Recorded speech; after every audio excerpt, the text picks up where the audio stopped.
Like, what? Like, throwing hot candle wax on somebody is insane. I ain't gonna lie. Like, that's some whole next level. Like, I thought hot candle wax was like for the freaky people that go to Diddy parties or something.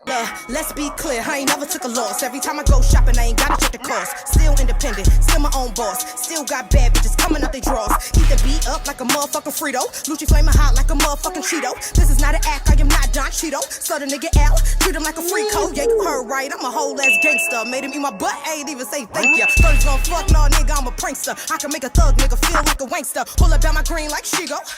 What's up, Lucci Gang? It's your girl, Lucci V, and welcome back to my channel. I'm back with another video, and today I'm going to be recapping Young and Reckless episode 7, okay? Yeah, so if you would like to get into the tea with me, and talk my... Then stay tuned to this video right here. But first, make sure you like, comment, subscribe, hit that notification bell, ding, ding, ding. And let's get it. Okay, y'all, this is going to be my last weekend filming that show in LA. So my recaps will not be as delayed after that. I told y'all I'd be so tired after all them 4-hour flights. And then I ain't going to take too long and tell y'all all this, because I know some of y'all don't care and be in the comments like, it starts at 3 minutes, 40 seconds, blah, blah. Some people do care about me, though. Some people do be wanting to hear my tea. But yeah, y'all, when I flew out this past weekend on Saturday, y'all, my flight was supposed to be 4 hours, y'all. Why I ended up on the plane for 6 hours? 2 of the hours we were not flying. We were sitting there. They talking about the plane overweighed, the fuel. Child, they made me so mad. But it's just been hectic for me this whole month because y'all know I've been flying back and forth to LA to film that show. But this is my last weekend this weekend going to LA to film. So I will be back in my regular routine of getting the recaps out by like Tuesday and Wednesday instead of like Thursday and Friday. And last week I dropped Johnson's Cabaret on Sunday. Even though I filmed it on Friday, YouTube took forever to approve it. But yeah, okay. So let's hop into it. Young and Reckless episode 7. So the next morning is after all the chaos with Ivory versus Renee, and when Ivory snuck Canadian Barbie, I still cannot believe she did that, y'all. Like, that was so mean. And I did see something on my Explore page. She had put something on her story, like, you know, she apologized, she was wrong for that, whatever. But like, this is like a repetitive thing. You know what I'm saying? Because on the last season, I remember she drop kicked that girl underneath the table for no reason, and she was like, oh, I don't know why I did it, I was wrong. Like, baby, oh, she be saying she be a little intoxicated, but it's like, maybe you might need to slow down on the drinks if it's making you do stuff to people like that, because that's not cool. But Canadian Barbie was like spazzing about how she just wants her phone. She wants her phone. She wanted to talk to her man. Y'all, I'm really shining and glistening. Y'all, I had just put some baby oil on. That's why I look like I'm fresh out the chicken grease. So yeah.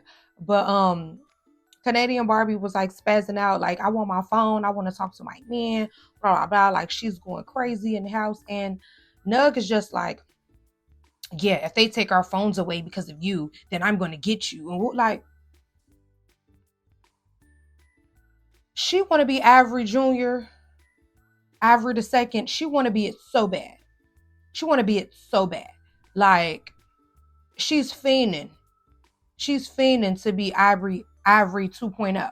Like, she's fiending for that. It's like, girl, relax. Like, this girl just got snuck for no reason last night. I would be mad and spazzing too. No shade. Like, I would want my phone as well. Not to call my man, though. To call my girls to fly in. So a jump could be had. Like, what? I don't care. Don't play with me.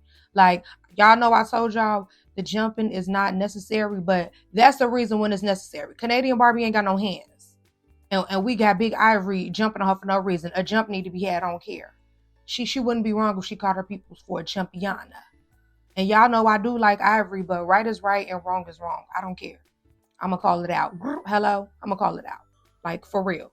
Like, so then we see Baby Tyson, Legacy, and Mel discussing how Ivory's just been attacking people who don't want to even run a fade with her, like Sav, Ferrari, Canadian Barbie. We also see later on in this episode, Legacy, like, so they like, you know, she needs to go. It's time for her to hit the road, Jack, and don't you come back no more, no more, no more, no more.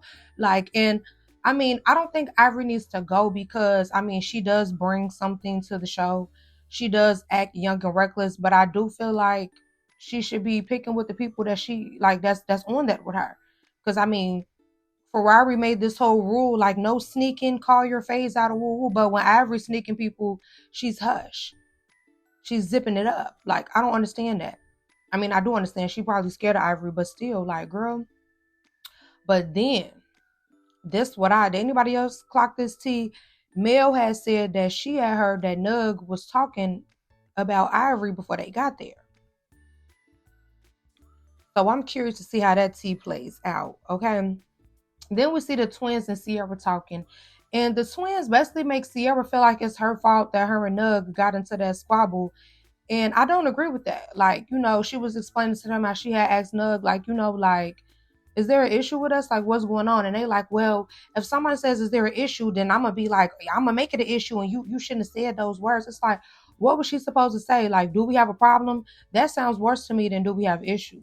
Like, was she supposed to be like, I was inquiring about a issue that may have been had. And if we possibly needed a squabble, like, what? Like, no, Nug was on that anyways. Like, Nug was on that regardless. It don't matter what Sierra would have said. Ivory had already put that battery in her back, and she wanted to impress Ivory with the battery. So she was going to be on that with Sierra regardless. Like, she was going to be on that type of timing. Like, you can't convince me no otherwise. I'm sorry.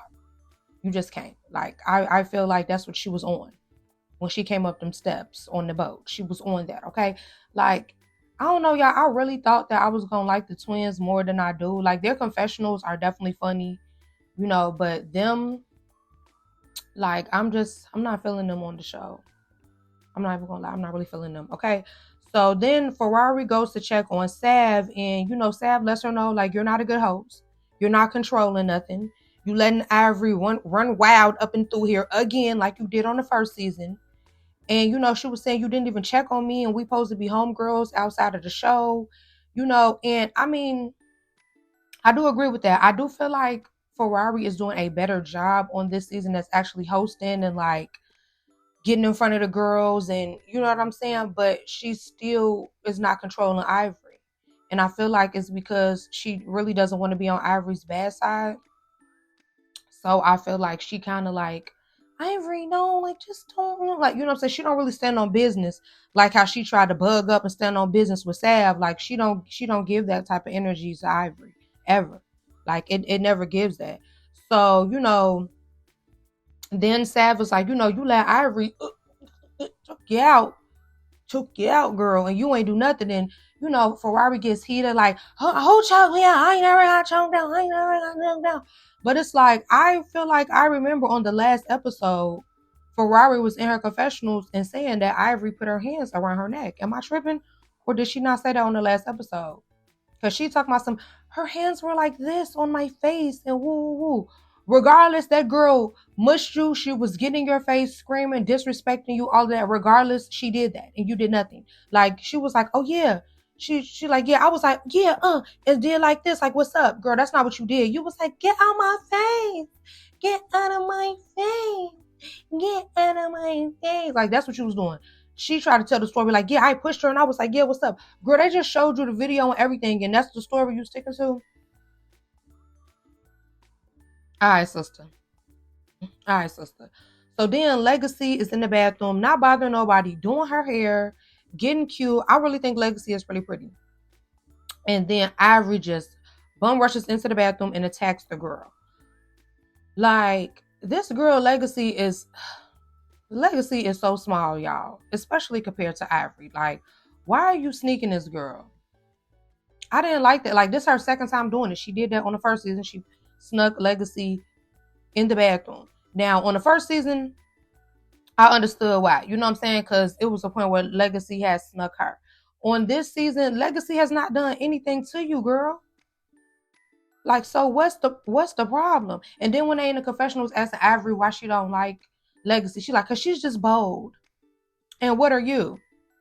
I remember last season, she was saying she didn't like Legacy because she moved like her. She act too much like her. She'll do what she do. It's like, it's giving you really don't have no reason not to like her. I ain't gonna lie. I ain't gonna lie. It's given she don't really have no reason not to like this girl. So then after Ivory and Legacy get broken up or whatever, she's walking down the steps like, yeah, I'm getting everybody one by one. One by one. I'm getting everybody one by one. So Baby Tyson is like, who is everybody? Put a name on it. Who is everybody? Ivory like, whoever I got into it with. Now, I did feel like Baby Tyson was kind of picking. Cause it's like, you know, she not talking about y'all, girl. You know, she not talking about y'all. You know, she talking about Mel and Legacy. And I felt like Baby Tyson was kind of just like, what? Like, I think Baby Tyson kind of want to show that, like, girl, I'm not one of them, Ivory. I'm not one of them you going to be bullying. You know what I'm saying? I think she wanted Ivory to know, like, it's not giving that. It's not giving scary. So then, y'all, I'm not going to lie. Legacy had gags me. Because over the banister, she throws some hot candle wax on Ivory. I was like, what? Mwah, you burning. Usher, let it burn. Like, what? Like, throwing hot candle wax on somebody is insane. I ain't gonna lie. Like, that's some whole next level. Like, I thought hot candle wax was like for the freaky people that go to Diddy parties or something. Like, you know what I'm saying? Like, I ain't know, girl, I never saw nothing like that. Okay. So Legacy decided she wants to run a head up with Ivory. She like, you know, she's sneaking me like we need to run a fade. But when security starts checking her, y'all, why she got some scissors on her? Like, what you was about to chop suey her? Why you had the scissors, girl? You was finna turn Ivory into sushi? What was going on, honey? Like, so when they took the scissors off her, you know, Ivory found out she had scissors. So Ivory said, I'm not running no fade with her. She got scissors. She's ready to cut me, honey. And I mean, I ain't gonna lie. Hey, once you trying to cut me, sister, I don't want to squabble with you either. I'm cool, baby. I'm cool. So Canadian Barbie decides that she wants to leave. And I really saw that coming. You know what I'm saying? I don't feel like Canadian Barbie was made for Now That's TV. I feel like maybe, I don't know if she didn't watch it prior to it and know that, like, this is what they do on this show. Like, they run the fades. People get snuck. You know what I'm saying? It gets like that on these shows. So I don't know if she didn't know that. And, you know, I don't know. But on the very first day, I could tell that she wasn't going to last through the whole season. You know what I'm saying? Like, I could tell that this was just not for her. And, you know, I wasn't sad to see her go because, I mean, I was kind of forgetting she was there till Ivory snuck her. I ain't going to lie. But, you know, peace out, Canadian Barbie. You know, I hope when you, because I saw she was kind of like popping it online a little bit. So I hope when you come to the reunion, if you come, that you been practicing your skills a little bit, okay?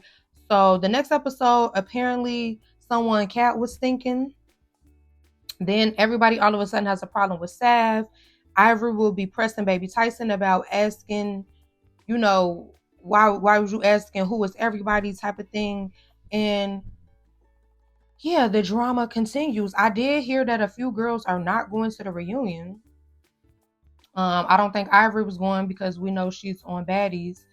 I don't know who else they were saying wasn't going, but I did see a couple posts of girls like, oh yeah, how y'all was popping it but not showing up to the reunion. I'm like, not y'all scared to go to the reunion, honey. Clock that T. Well, okay. So yes, you guys, that is all for the recap for the Young and Reckless episode 7. And hope you guys enjoyed this video. And as always, thank you for watching.